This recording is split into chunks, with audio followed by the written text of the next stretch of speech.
What's going on, guys, and welcome back to another video. Welcome to your stimulus check update, stimulus package and infrastructure update, and daily news report. Now, we are seeing some major changes coming over the next week or two. We know in just 1 week, in 7 days, Speaker Nancy Pelosi promised moderates that we would vote on the $1.2 trillion bipartisan infrastructure bill. However, multiple House representatives believe we will not make that deadline. We would blow through that, and it would happen sometime in October. That's one change. Here's the other change. According to multiple reports, and this is just from the past 24 hours, many people are saying that there's been major blows to the Democratic Party's agenda, to the Build Back Better plan, and progressives are not happy. We also know President Biden is considering another mandate. However, this is for air travel, and I will address that in a minute. But right now, there's many contentious issues surrounding this $3.5 trillion infrastructure bill or stimulus package, but things are getting even harder to pass now, and I want to address why this is. Now, all these things are going to have a huge role as to whether or not we see any additional stimulus, whether it's a stimulus check, whether we see the child tax credit payments get extended, right? All these things matter. Here's what we know. The good news is that Congress is back today. All of Congress will be back. That means the House of Representatives, the Senate, everybody will be back in Washington, which hopefully this will make it a little bit easier to negotiate this bill and get a deal done, which means we could ultimately pass it. But here's what we know. This is where things took a turn pretty much for the worse for Democrats. First, we got Senator Kyrsten Sinema. She is reportedly not supportive of the provision to negotiate prescription prices. She does not support this. Well, this is one of the things that Senator Bernie Sanders has been fighting for, to lower the cost of prescription. He says it does not make sense why we charge so much money. He says we're charging $1,000 for a Hep C drug when it's like $4 in India. It costs like $1 to be made. And this is something that was done by the VA. He says, why are big businesses profiting off of all this? He says the same thing when it comes to insulin. Why are Americans paying almost $100 for one vial when in Canada you can get it for like $12? Well, Kyrsten Sinema doesn't support this. She and Senator Joe Manchin are both opposing spending $3.5 trillion on an infrastructure bill. And this, according to one report, Senator Sinema is not going to back down. This is something that she is not going to negotiate. She will stand in the way. Last night, we also learned that Democrats saw a major blow to their plans for immigration, that the Senate parliamentarian rejected their push for a pathway to citizenship. I'll address that in a minute. And then we also know right now that Senator Joe Manchin, he is saying privately, not really publicly yet, but privately, he is going to push to pretty much suspend the discussions on the $3.5 trillion infrastructure bill until 2022. These are big changes. These are major changes that will affect all of us. We also have some word on the debt ceiling increase as well, and I'll get to that in just a minute. But here's one of the things you need to understand. Democrats have this big idea, this big plan, this Build Back Better plan. And it could work. It could have a lot of huge benefits for the American people. The problem is Democrats are in their own way. Their own party is standing in their way from getting a deal done. When Senator Sinema says she is not going to support lowering the cost of prescription, why do you think that is?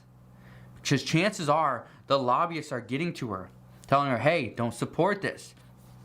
If you don't support this, we will support you. Just meaning more campaign dollars, right? That's what we're going to get to. We're coming up to midterm next year in 2022. So when these lobbyists are saying, no, don't support that bill, don't support increased taxes, don't do that. And if you hold this up, we will provide you with some funding. That's what's happening. The $3.5 trillion price tag that Senator Joe Manchin and Kyrsten Sinema are opposing say it's too high. But Senator Manchin has also stated that he wants to just put a pause on this. He wants to make sure that this is not something that we're going to see additional inflation because of. That inflation is transitory. That's what he wants to see. But again, this is something that we don't know if it's going to be $3.5 trillion or less. According to multiple reports, many experts believe it's going to be around $2.5 trillion. So I don't know what it's going to turn out to be. But what I can tell you is if we see cuts, that means it's cuts to what's coming to the American people. That's where we're going to see the cuts. Now, will the Senate, as far as the Senate parliamentarian, okay, rejecting the immigration provision, this is huge because this was one of 5 key priorities that progressives said needed to be included into this bill. Well, what I can tell you is progressives already have a plan B in place, so they're already doing this. However, I don't know if a plan B is going to be anything different. It's going to bring a different result. So if we don't see the Senate parliamentarian accept the immigration provision, I can tell you right now we're not going to see Democrats overturn the Senate's ruling, Senate parliamentarian's ruling. They're not going to do that because of Senator Joe Manchin. He is not going to vote against her. Also, if we see this get pulled, which chances are it will be, I don't see the House voting this and then going to the Senate just for it to be pulled out and come back to the House. This will be pulled. If this is pulled, what I can tell you is the Democrats or progressives are going to try to do something else and push it into its place. Because this was a huge, huge win for them as far as immigration. Now, one thing I can also tell you, right now the new proposal, or this immigration provision, according to the Senate parliamentarian, she says this new immigration policy, okay, or this is a new immigration policy, and the change substantially outweighs the budgetary impact. So simply put, she's pretty much saying, being that this is not a bipartisan bill, that it outweighs it as being it's a new immigration policy. That if it was bipartisan, she wouldn't really have a say here, but it would pass. But that's the problem. It's trying to go through a budget reconciliation, and she has an issue with that. Again, we're going to see some pushback from Democrats, but Republicans are probably ecstatic over this fact. As far as Senator Joe Manchin putting a pause on this entire discussion and suspending talks until 2022, here's the thing that you need to understand. How do things look in the near future? Is inflation transitory or not? That's what he wants to see. Now, is he going to see that over the next month or so? Probably not. Will he see it over the next 3, 4, 5 months? Yes. He would get a good idea of where we're going. But again, this is, let's say 5 months down the road. That's February. That's too long. That's too long. Many lawmakers say, we cannot wait. This needs to happen now. This needs to happen immediately. This is stuff that they've been waiting and sitting on for years. Well, they probably have. But again, this is where we're at. The discussions are just going to ramp up. My guess is we're going to see some conclusion of this very soon. I don't think we're going to put a pause on this. I think there's too many people in the House and the Senate that are pushing to see this done immediately.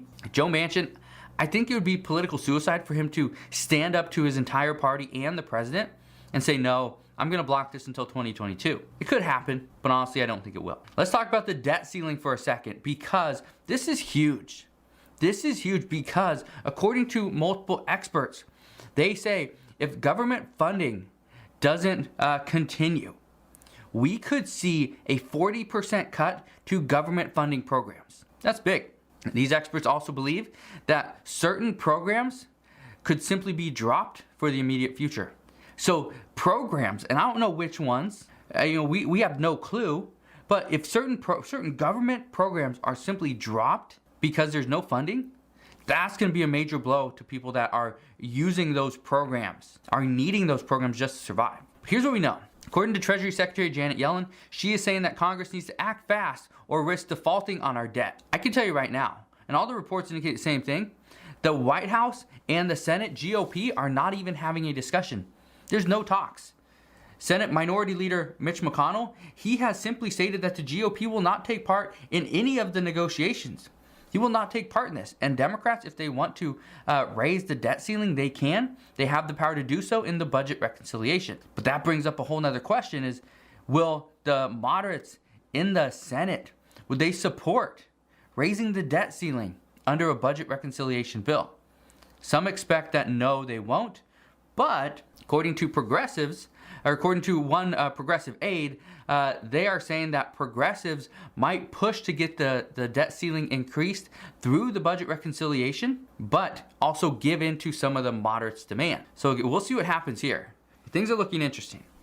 Right now, both parties feel that the other party is at fault, and so they do not want to do something where it's just one part, it's just on one party. So right now, Democrats don't want to be like, okay, we're going to put it into the budget reconciliation bill, because then all the responsibility technically would be on them. They don't want to do that, especially 1 year before the midterm. So as I know more there, I promise I'll fill you in on that update. But again, this is interesting, but that is what we know right now. But as always, as I know more, I promise I'll come back on and share any new information and updates with you guys. Again, I just want to thank you guys for watching. Go ahead, hit that like button. It really does help out the channel. Also, consider subscribing so that I can continue to keep you updated on everything that's going on. And I'll see you guys on the next one. See you guys on the next one.